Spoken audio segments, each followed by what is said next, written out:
रमता राम जपो रे प्राणी, अब तो सुन ले राम कहानी।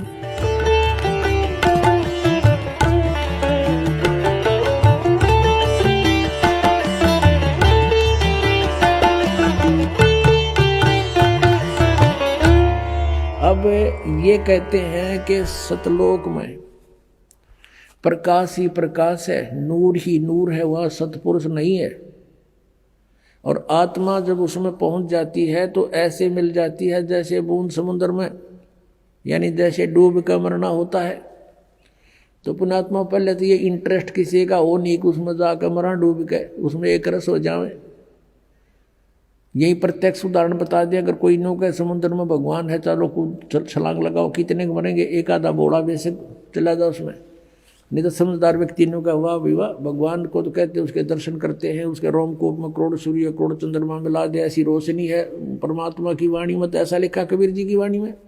और वहाँ चले गए हंस उसके चौर करते हैं भगवान के, फिर निराकार के चौर कैसे करेंगे।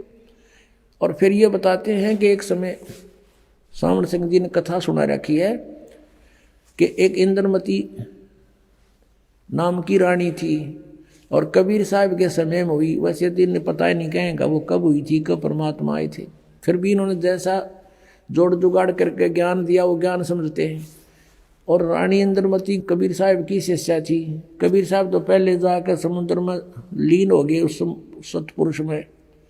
और पीछे तो इंद्रमती रानी जब गई तो ये क्या बताते हैं, उसमें डूब कर मरण गई जब वो पीछे से, तो वहाँ क्या देखा कि कबीर साहब को की पदवी देखी, वहाँ पर वो तो सतपुरुष है। तो वहाँ इंद्रमती रानी कहती है कि हे भगवान, आप सचमुच, आप तो अकाल मूर्त हो, आप तो सतपुरुष हो, और मुझे पहले पता चल जाता तो मैं आपकी सेवा नहीं करती। अब देखो इनकी अकल। इनके विधान अनुसार, राधा स्वामी वालों के विधान अनुसार, जय गुरुदेव वालों के विधान अनुसार, यदि ये माने कि वो पहले कबीर साहब लीन हो गए सतपुरुष में, उस नूर में, समुद्र में, और पीछे इंद्रमती उसमें समा गई, तो फिर बात कैसे करी उन्होंने वहाँ जाके? वो तो खत्म हो गया अस्तित्व, तो बूंद ने समुद्र में डाल के फिर बताओ उसका अस्तित्व तो बताओ दूसरा कैसे हो गया? फिर वहाँ कबीर साहब को देखा कैसे सतपुरुष रूप में? वास्तविकता ये है कि Kabir is God, Kabir is supreme God, यह सतपुरुष है, अविनाशी गॉड। और ये वहाँ परमात्मा अपने करोड़ सूर्य मिला दे, करोड़ चंद्रमा से, रोमकूप की 100 ऐसा रूप है मालिक का। और वहाँ जाकर इंद्रमती ने सचमुच देखा, परमात्मा आप तो सचमुच सतपुरुष ही थे, हमारी बुद्धि इतना काम नहीं कर रही थी, हम आपको पहचान लेते। वास्तविकता तो ये सच्ची है, लेकिन इनकी थ्योरी गलत है कि वो भी कबीर साहब पहले लीन हो गए, पाछे इंद्रमती रानी लीन होगी, फिर वो बतलाओगे क्योंकि आपस में बातें कैसे करेंगे। लेकिन इनका अज्ञान और करोड़ों अनुयायी इन नकलियां के पीछे लाग रहे हैं, इनको परम धनी मान के, क्योंकि श्रद्धालुओं की श्रद्धा ये होती है गुरु जी जो बोल रहे वह सही है। इसका दुरुपयोग किया इन नकलियों ने, इनको बर्बाद कर डाला, बोली आत्माओं का जीवन नष्ट कर दिया। अब देखो सावन सिंह जी के वचन, संत मत भाग प्रकाश 4, इसके ही 264 पृष्ठ पे लिखा है। 264 पृष्ठ पर आप देखेंगे, 264 पृष्ठ, संत मत भाग प्रकाश 4 है। एक सत्संगी ने सावण सिंह जी से पूछा, सावण सिंह जी कौन है? ये हैं सच्चा सौदा के खेमामल सिंह सामस्ताना बिलोचिस्तानी के गुरु जी, ये सावण सिंह जी। इससे प्रश्न किया सत्संगी ने, हजूर संतों की पदवी कहाँ तक है?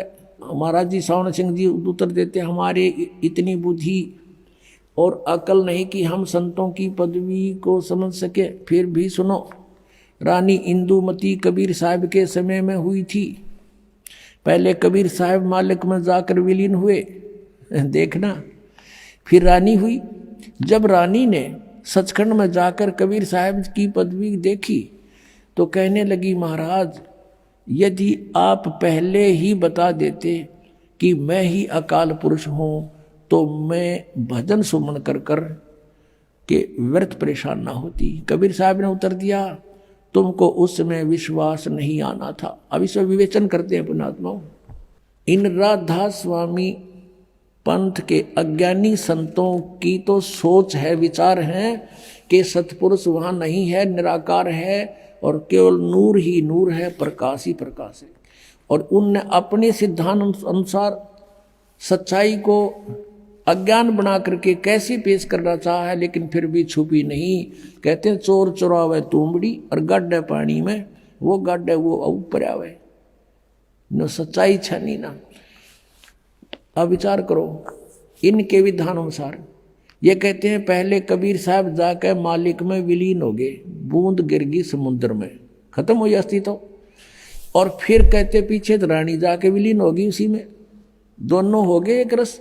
फिर वो बातें किस टाइम की, कबीर साहब को देखा कैसे उसने, वहां कुछ अस्तित्व है नहीं तो देखा कैसे। सच्चाई तो यही है कि सचमुच कबीर साहब वहां परमात्मा स्वरूप सतपुरुष रूप में ये खुद ही मालिक हैं। जैसे स्वामी रामानंद जी ने कहा, दोहू ठोड़ है एक तू और भया एक से दो, और गरीबदास हम कारणे आए हो तुम मगजो।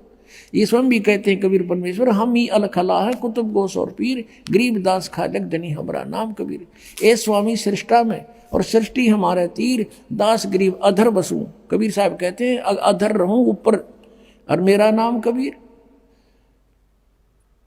और ये अज्ञानी कह रहे हैं कि कबीर साहब पहले लीन हो गए, पाँच छह इंद्रमती होगी। फिर बातें किस कैसे करी उन्होंने, अरे कुछ तो दिमाग पर जोर दो।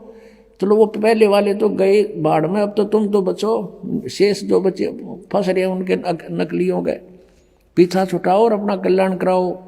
ये बार बार समय नहीं मिलता। अब एक तो यहाँ प्रमाण दे रखे उन्होंने, और दिखाते हैं 189 पृष्ठ पे इसी के संत मत प्रकाश भाग 4 के 189 पृष्ठ पे देखो। अब सावन सिंह जी उत्तर दे रहे हैं, इसी तरह रानी इंदुमती थी, जब उसको कबीर साहब सचखंड ले गए तो उसने वहां जाकर देखा कि कबीर साहब ही सतपुरुष हैं। कहती हैं हाय हाय, अगर आप मुझे इतना बता देते कि मैं ही सतपुरुष हूं तो क्या मैं आपकी सेवा नहीं करती। कहते हैं तुझे विश्वास नहीं आता, अब तू यहाँ आ गई है, तेरी मर्जी कह ले। अब ये सच्चाई है, ये तो वार्ता सही एज इट इज है इंद्रमती और कबीर जी की, उनके इंद्रमती वाली कथा में लिखी। ये तो सही है, ये तो उन्होंने ले ली सही कि कबीर इज गॉड सचमुच। और वहां इनकी अपनी अज्ञान थ्योरी को सिद्ध करना भी चाहा साथ में इस कथा के साथ 264 पृष्ठ पे इसी संतमत भाग 4 के, उसमें इन्होंने कोशिश की है ये बताने की कि पहले कबीर साहब लीन हो गए और पाछे थे फिर इंदुमती जाकर उसमें समुद्र में बूंद की तरह समा गई। और फिर वो बातें कर रहे हैं, अरे कर्महीनो, अरे ज्ञानहीनो। कहते हैं परमात्मा, कबीर जी कहते हैं मोती मुक्ता दर्शत नाही, ये जग है सब अंदरे, दिखत के तो नैन चश्म इनका फिर मोतिया बंदरे। ये दिखत है महर्षि बड़े बड़े विद्वान मंडलेश्वर परम धनी पहुंचे हुए हैं सचखंड में जाते, इनका सतनामे का ना समझ माई न जाएंगे कहाँ ये। इसी कारण से वो शिवदयाल जी प्रेत बनकर अपनी शिष्या बुक्की में बोल रहा है, आप दिखाएंगे आपको। सत साहिब आप सुन रहे थे जगत गुरु तत्वदर्शी संत रामपाल जी महाराज जी के मंगल प्रवचन। अधिक जानकारी के लिए विजिट कीजिए हमारी वेबसाइट www.jagatgururampalji.org। संत रामपाल जी महाराज जी के शुभ आशीर्वाद से पूरे विश्व भर में 500 से भी ज्यादा नाम दीक्षा केंद्र हैं, जिन पर संत रामपाल जी महाराज जी द्वारा ऑनलाइन निशुल्क नाम दीक्षा दी जा रही है। अपने नजदीकी नाम दीक्षा केंद्र का पता करने के लिए संपर्क करें 8222880541।